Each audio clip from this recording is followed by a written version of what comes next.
बच्चों हिंदी व्याकरण में आज हम लिंग और वचन के बारे में जानकारी प्राप्त करेंगे। आइए हम पाठ का अध्ययन करते हैं और लिंग और वचन से संबंधित जानकारी प्राप्त करते हैं। बच्चों देखिए, पाठ के प्रारंभ में ही हमें जो है कुछ वाक्य दिए गए हैं जिनसे कि हम लिंग के रूपों को पहचानेंगे। जैसे बच्चों ये पहला वाक्य है, यह कहानी राजा रानी की है। दूसरा वाक्य है, मेरे दादा दादी आज आएंगे। तीसरा है, ये श्रीमान श्रीमती कौन हैं। और चौथा है, वह बालक बालिका किसके हैं। अब बच्चों यहाँ पर देखिए, हम देखते हैं कि यहाँ पर जो दो शब्द प्रयोग किए गए, जैसे राजा रानी, दादा दादी, श्रीमान श्रीमती और बालक बालिका। ठीक है। अब इसमें अगर हम ध्यान से देखें तो जो राजा, दादा, श्रीमान तथा जो बालक शब्द हैं ये पुरुष जाति को बता रहे हैं, और रानी, दादी, श्रीमती व बालिका जो है स्त्री जाति का बोध करा रहे हैं। बच्चों इस प्रकार हम जब देखते, इसका तात्पर्य हुआ कि लिंग के आधार पर दो प्रकार के शब्द होते हैं, एक पुल्लिंग शब्द होते हैं और दूसरे स्त्रीलिंग होते हैं। अब बच्चों जो हमें लिंग की अगर परिभाषा कही जाए तो उस लिंग की परिभाषा यहाँ पे दी गई है कि शब्द के जिस रूप से स्त्री या पुरुष जाति के होने का बोध हो उसे लिंग कहते हैं। तो बच्चों लिंग किसे कहते हैं? उन शब्दों को कहते हैं जिन शब्दों के द्वारा हमको ये पता चलता है कि ये स्त्री के बारे में बताया जा रहा है या पुरुष के बारे में यहाँ बताया जा रहा है। ठीक है। अब बच्चों देखिए, लिंग के जो है दो भेद होते हैं। हिंदी में लिंग के दो भेद होते हैं। लिंग, जिसको इंग्लिश में काइंड्स ऑफ जेंडर भी बोलते हैं। अब लिंग में, हिंदी में जो लिंग के दो भेद होते हैं कौन से? नंबर एक पुल्लिंग और दूसरा स्त्रीलिंग। पुल्लिंग को इंग्लिश में कहते हैं मैस्कुलिन जेंडर और स्त्रीलिंग को फेमिनिन जेंडर कहते हैं। अब बच्चों आते हैं हम पुल्लिंग पर। आखिर पुल्लिंग शब्द कैसे होते हैं यहाँ पे बताया गया है। पुल्लिंग शब्द के जिस रूप से केवल पुरुष जाति के होने का बोध हो उसे पुल्लिंग कहते हैं। ठीक है। अर्थात ये हुआ कि जो पुरुष जाति का बोध कराने वाले जो शब्द हैं वो पुल्लिंग कहलाते हैं। अब जैसे कि इसमें क्या है, उदाहरण दिया गया, मोहित खाता है। ठीक है। तो मोहित खाता है, इसमें मोहित क्या बता रहा है कि जो ये पुल्लिंग शब्द को बता रहा है कि ये पुरुष जाति के बारे में बता रहा है। दूसरा जैसे है कि नंबर दो, नौकर काम कर रहा है।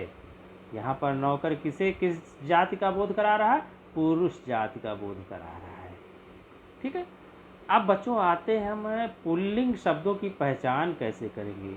कितने तरह के पुल्लिंग शब्द होते हैं, उनको हम कैसे आइडेंटिफाई करेंगे, उनका आइडेंटिफिकेशन कैसे करेंगे, वो यहाँ पे दिया गया है। जैसे कि फलों के नाम, आम, सेब, केला, अमरूद, पपीता, तरबूज, ये क्या है? फलों के नाम हैं। इसी प्रकार पहाड़ों के नाम हैं, हिमालय, एंडीज, आल्पस, नीलगिरी। उसके बाद अनाजों के नाम हैं, चना, जौ, मक्का, चावल आदि। फिर महीनों के नाम हैं, ज्येष्ठ, आषाढ़, कार्तिक, वैशाख और सावन आदि। ये किन महीनों का? ये हिंदी महीनों के नाम हैं। इसके बाद आता है वृक्षों के नाम। वृक्षों में नीम, बरगद, पीपल, अशोक, चीड़ आदि। धातुओं में है सोना, तांबा, पीतल, लोहा, अभ्रक आदि। और दिनों में सोमवार, मंगलवार, बुधवार आदि होते हैं। तो बच्चों ये जब हम पढ़ते हैं तो हमको इनसे पहचान मिल जाती है कि पुल्लिंग शब्द कैसे होते हैं। ये जितने भी शब्द यहाँ दिए गए हैं सब पुल्लिंग शब्द हैं, यहाँ पे दिए गए हैं। अब बच्चों आते हैं अगले पेज पर। देखिए अगले पेज में हम देखते हैं देशों के नाम दिए गए हैं, जैसे कि भारत है, भूटान, जापान, अमेरिका, नेपाल। रत्नों के नाम आगे दिए गए हैं, मोती, पन्ना, हीरा। इस तरह कई सारे शब्द दिए गए हैं। आगे कुछ कहा गया कि मच्छर, जिराफ, मगरमच्छ, भालू, तोता आदि केवल पुल्लिंग रूप में ही प्रयोग होते हैं। तोता चाहे नर हो या जो है स्त्री, उसके जो मादा रूप हो, दोनों शब्दों में हम तोता ही उसको बोलते हैं। भालू में भी इसी तरह की पुल्लिंग और स्त्रीलिंग में कोई शब्द में कोई भेद नहीं होता, दोनों के लिए भालू ही शब्द प्रयोग किया जाता है। मगरमच्छ हो, जिराफ, मच्छर, इनमें भी यही बात है कि चाहे पुल्लिंग हो या स्त्रीलिंग हो, दोनों के लिए एक ही शब्द का प्रयोग किया जाता है। तो बच्चों ये हो गए हमारे पुल्लिंग शब्द। अब हम आते हैं स्त्रीलिंग शब्द पर। शब्द के जिस रूप से केवल स्त्री जाति के होने का बोध हो उसे स्त्रीलिंग कहते हैं। शब्द के जिस रूप से केवल स्त्री जाति के होने का बोध जिससे होता है उसे हम स्त्रीलिंग कहते हैं। जैसे कि उदाहरण दिया गया है, शिक्षिका पढ़ा रही है। अब शिक्षिका जो है वो क्योंकि स्त्रीलिंग शब्द है यहाँ पर, तो इसीलिए उसी हिसाब से उसमें क्रिया का भी प्रयोग किया गया है कि शिक्षिका पढ़ा रही है। दूसरा उदाहरण है मोरनी नाच रही है। मोरनी इसमें क्या है? स्त्रीलिंग शब्द है। तीसरा है दादी फल लाएंगी। दादी फल लाएंगी। अब दादी इसमें क्या है? स्त्रीलिंग शब्द है। तो बच्चों ये स्त्रीलिंग का हो गया। अब स्त्रीलिंग शब्दों की अगर हमको पहचान करनी हो तो कैसे करेंगे? नदियों के नाम दिए गए यहाँ पे, जैसे गंगा, यमुना, नर्मदा, गोदावरी, ये स्त्रीलिंग शब्दों की पहचान है। भाषाओं के नाम दिए गए हैं, हिंदी, अंग्रेजी, गढ़वाली, मराठी, पंजाबी, बंगाली, उर्दू। बर्तनों के नाम दिए गए हैं। इसी प्रकार लिपियों के नाम दिए गए हैं, आहारों के नाम दिए गए हैं, गहनों के नाम दिए गए हैं, कपड़ों के नाम दिए गए हैं। जो इसमें यहाँ पर शब्द दिए गए हैं ये सभी शब्द जो है स्त्रीलिंग शब्द हैं और इनको हम आसानी से पहचान सकते हैं। बच्चों जैसे लोमड़ी है, मक्खी है, मछली है, छिपकली है, चील है आदि जो शब्द हैं ये केवल स्त्रीलिंग में प्रयोग किए जाते हैं। इनको पुल्लिंग में इनका कोई प्रयोग नहीं है। लेकिन जब हम पुल्लिंग शब्द कोई इससे बनाते हैं तो इनसे पहले हम नर शब्द जोड़ देते हैं, जैसे नर लोमड़ी, नर मक्खी, नर मछली, इस तरह करके जोड़ देते हैं और उसका पुल्लिंग प्रयोग हम करते हैं। अब बच्चों हम आते हैं कि पुल्लिंग से स्त्रीलिंग बनाने के नियम।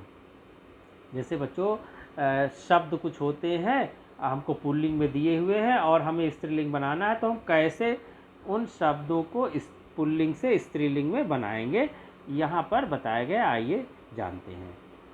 अब बच्चों जैसे पहली टेबल में दिया गया है कि जिन शब्दों के अंत में कुछ शब्द ऐसे होते हैं जिनमें आ, बड़ा आ जोड़ करके हम जो है पुल्लिंग से स्त्रीलिंग शब्द बना लेते हैं। जैसे छात्र है, छात्र में जब बड़ा आ हमने जोड़ दिया तो बन गया शब्द छात्रा। छात्रा जो है गर्ल स्टूडेंट के लिए शब्द यूज किया जाता है, प्रयोग किया जाता है।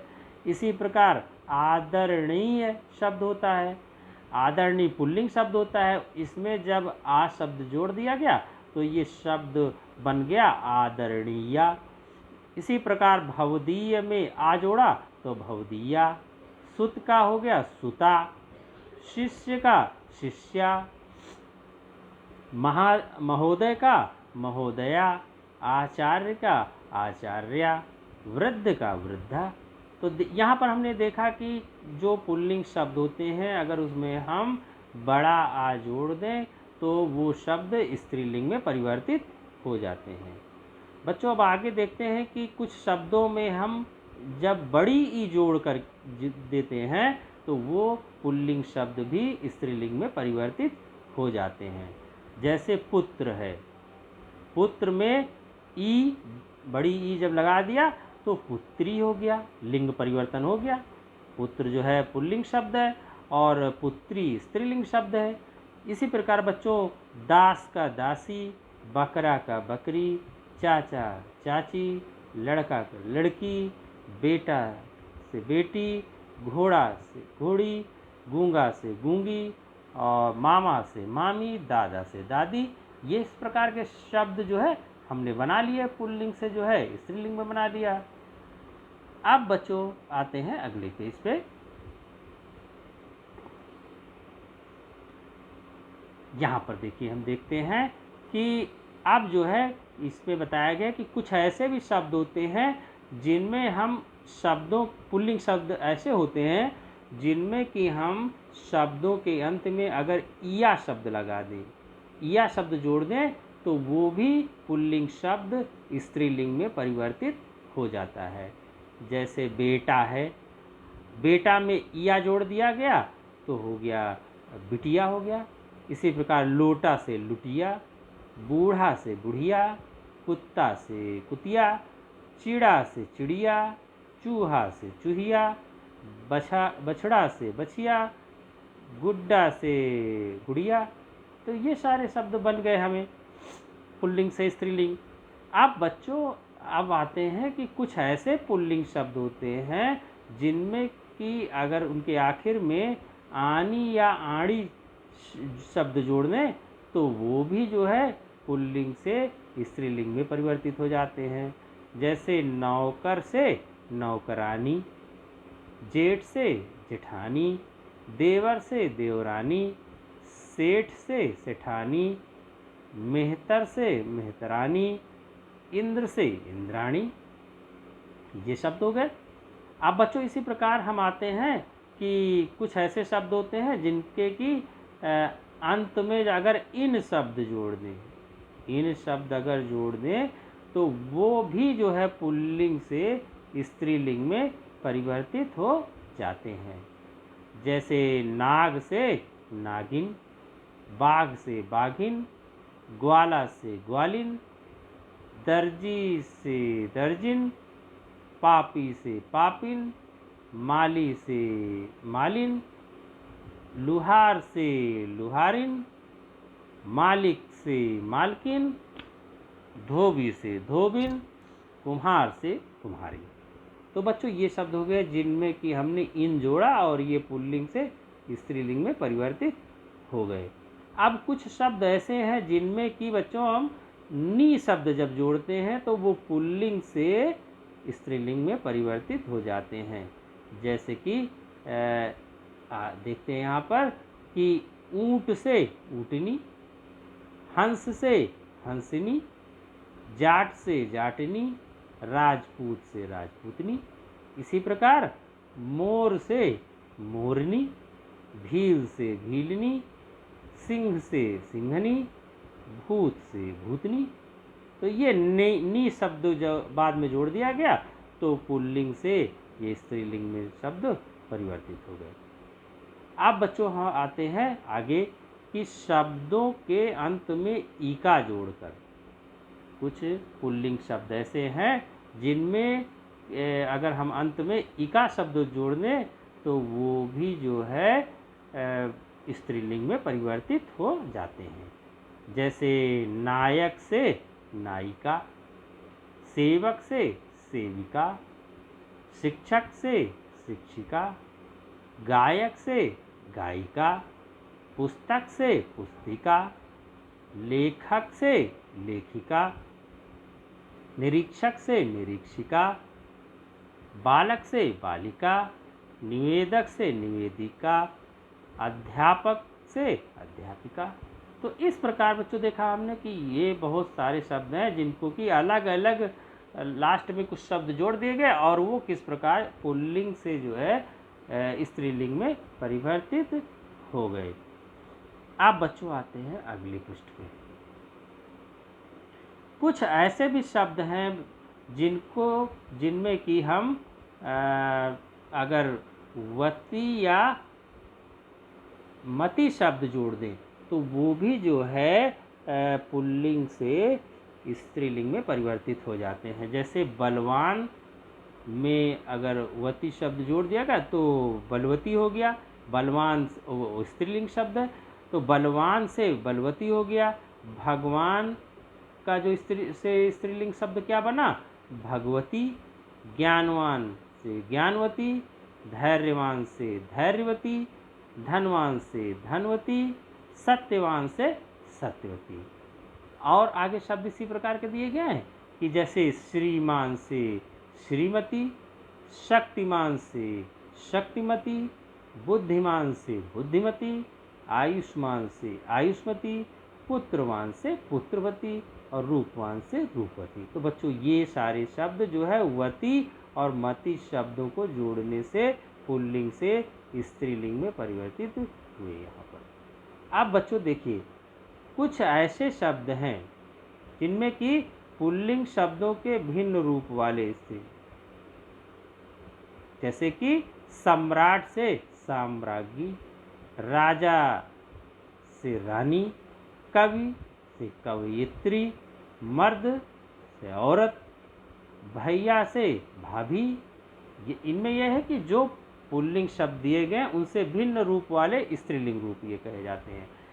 जैसे पिता से माता, पिता और माता दोनों अलग अलग शब्द हैं और अलग अलग लिंग को बता रहे हैं। विद्वान से विदुषी, वर से वधू, इसी प्रकार विधुर से विधवा, पति से पत्नी, साधु से साध्वी, इस युवक से युवती, वीर से वीरांगना, ससुर से सास, बैल से गाय और मियाँ से बीवी। ये सारे शब्द हमने यहाँ पे देखे कि किस प्रकार पुल्लिंग शब्दों से हम स्त्रीलिंग शब्द बनाते हैं। तो ये बात हो गई बच्चों लिंग की। अब हम आते हैं वचन पर। वचन अर्थात नंबर। जैसे कि हिंदी में प्रायः हिंदी में दो ही वचन प्रयोग किए जाते हैं, एक वचन और बहुवचन। अब यहाँ पर हम देखते हैं कुछ वाक्य दिए गए हैं, उनके बारे में पहले हम पढ़ते हैं, फिर आगे वचन के बारे में समझते हैं। देखिए पहला वाक्य दिया गया है, औरत वहाँ खड़ी है। दूसरा वाक्य क्या है, औरतें वहाँ खड़ी हैं। तीसरा वाक्य है, राम के हाथ में राखी बंधी है। चौथा वाक्य है, राम के हाथ में राखियां बंधी हैं।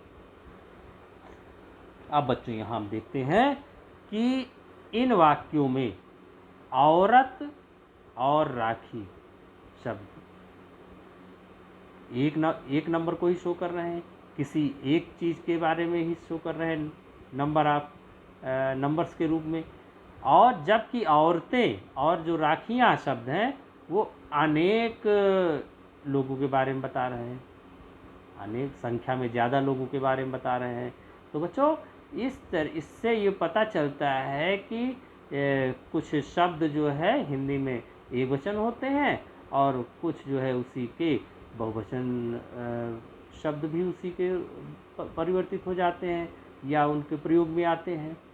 अब अगर परिभाषा यहाँ बताई जाए वचन की, तो वचन की परिभाषा क्या हुई, शब्द के जिस रूप से संज्ञा एक या अनेक का बोध हो उसे वचन कहते हैं। बच्चों वचन किसे कहते हैं, उन शब्दों को कहते हैं, शब्द के उस रूप को कहते हैं जिस रूप से संज्ञा का बोध, संख्या का बोध हो। संख्या जो है अर्थात नंबर का जो बोध होता है उसे हम ऐसे शब्दों को हम वचन कहते हैं, शब्द के उस रूप को हम वचन कहते हैं। जैसे बच्चों यहाँ पर वचन के दो भेद बताए गए हैं, पहला एक वचन और दूसरा बहुवचन। इंग्लिश में एक वचन को सिंगुलर कहते हैं और बहुवचन को प्लूरल कहते हैं। तो ये हो गया एक वचन और बहुवचन। अब बच्चों जैसे एक वचन शब्द कैसे होते हैं, शब्द के जिस रूप से एक ही व्यक्ति, वस्तु या पदार्थ का बोध होता है।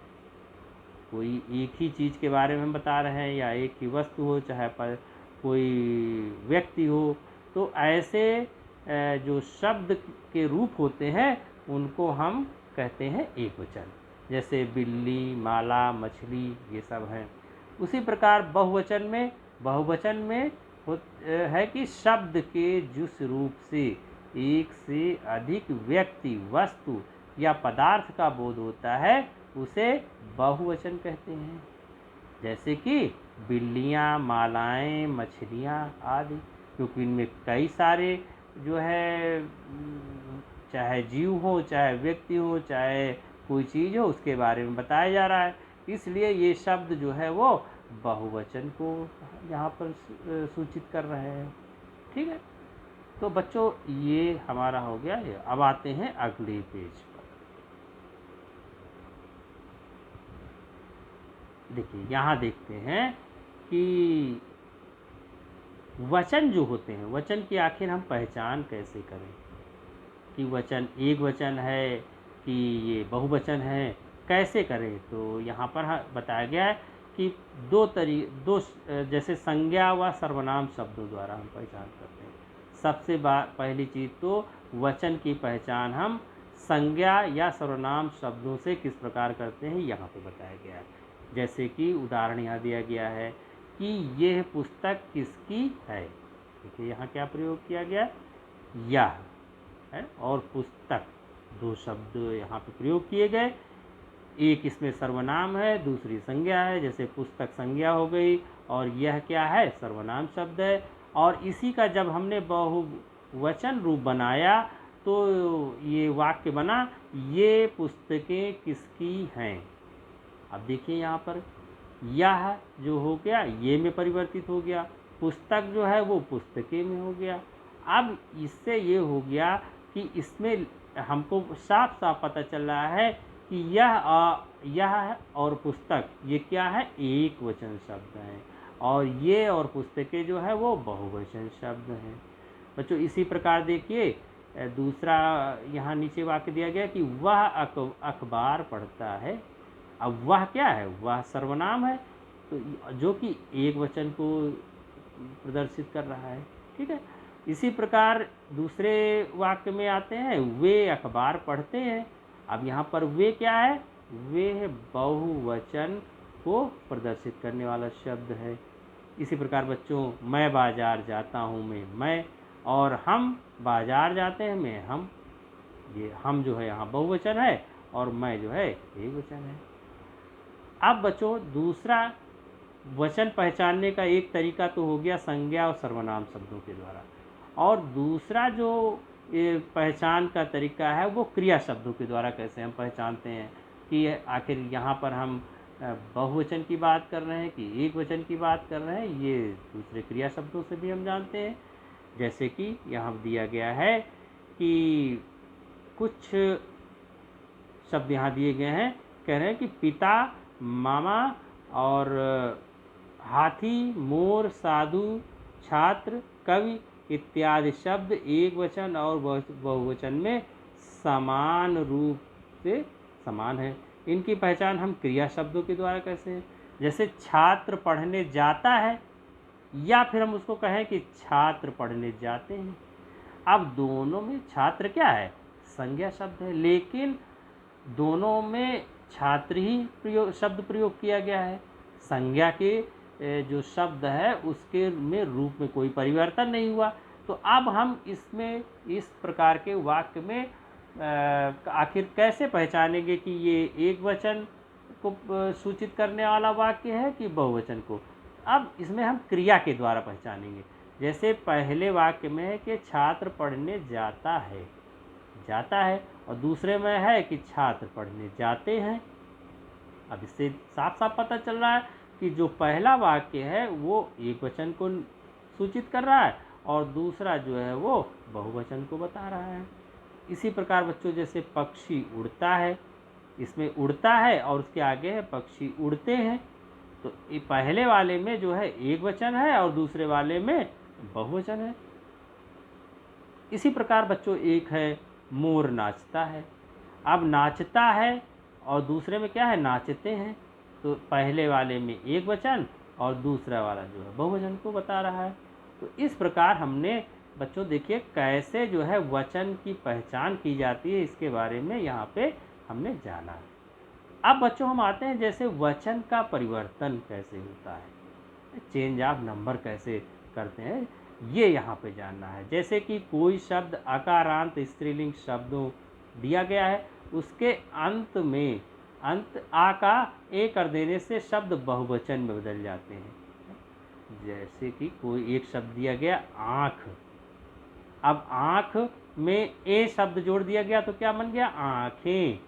इसी प्रकार पुस्तक में ए जोड़ दिया गया तो पुस्तकें, गाय में ए जोड़ दिया गायें, बहन से क्या हो गया बहनें, सड़क से सड़कें, बात से बातें। ये शब्द देखिए बन गया कि केवल अंतर क्या किया गया कि जो आ है अंत में उसको जो है ए कर दिया गया, तो शब्द जो है वो एक वचन से बहुवचन में परिवर्तित हो गया। अब बच्चों हम आते हैं जैसे आकारांत पुल्लिंग शब्दों के प्रयोग यहाँ दिए गए हैं। आ का तो इसमें क्या करते हैं, पुल्लिंग शब्द अगर आकारांत है और उसमें जो आ होता है उसको ए में कर दें, परिवर्तित कर दें तो बहुवचन रूप बन जाता है। जैसे घोड़ा से घोड़े, कुत्ता से कुत्ते, केला से केले। इस प्रकार बच्चों जैसे आकारांत स्त्रीलिंग शब्दों के अंत में आ के आगे ए लगा देंगे तब भी शब्द जो है बहुवचन में बदल जाता है। जैसे कि कन्या से कन्याएं, कला से कलाएं, कविता से कविताएं।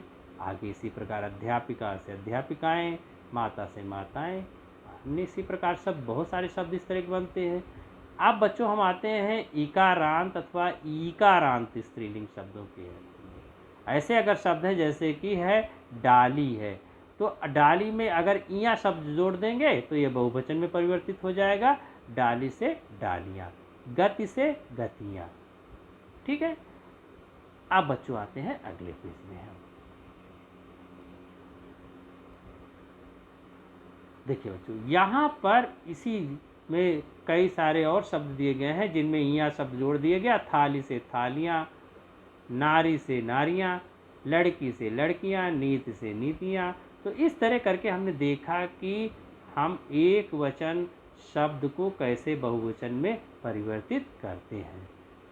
अब बच्चों कुछ ऐसे भी वाक्य होते हैं कि जब हम एक वचन के स्थान पर जहाँ पर बहुवचन का प्रयोग करते हैं, जैसे जब आदर किसी के लिए व्यक्त करना होता है तो प्रायः क्या करते हैं, क्रिया को हम बहुवचन रूप दे देते हैं और वो जो वाक्य है वो आदर सूचक बन जाता है। जैसे दादाजी रोज घूमने जाते हैं।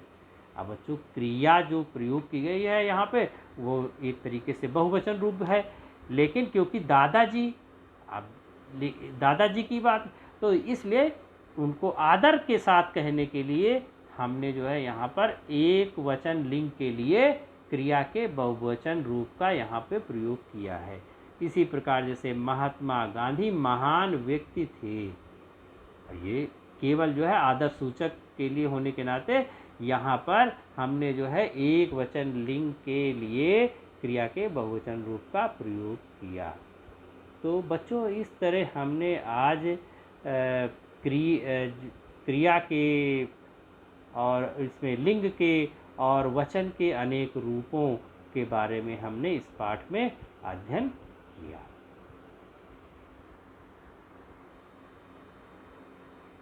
बच्चों यहाँ देखिए आगे अभ्यास के भी प्रश्न दिए गए हैं जिनको कि आप इसमें पढ़ सकते हैं और अपने पुस्तक में इसको सही ढंग से लिख भी सकते हैं। यहाँ पर ये प्रश्न दिए गए हैं और उनके उत्तर जो है इसमें बताए गए हैं। आपने इनको देख करके आप अपनी पुस्तक में लिख सकते हैं।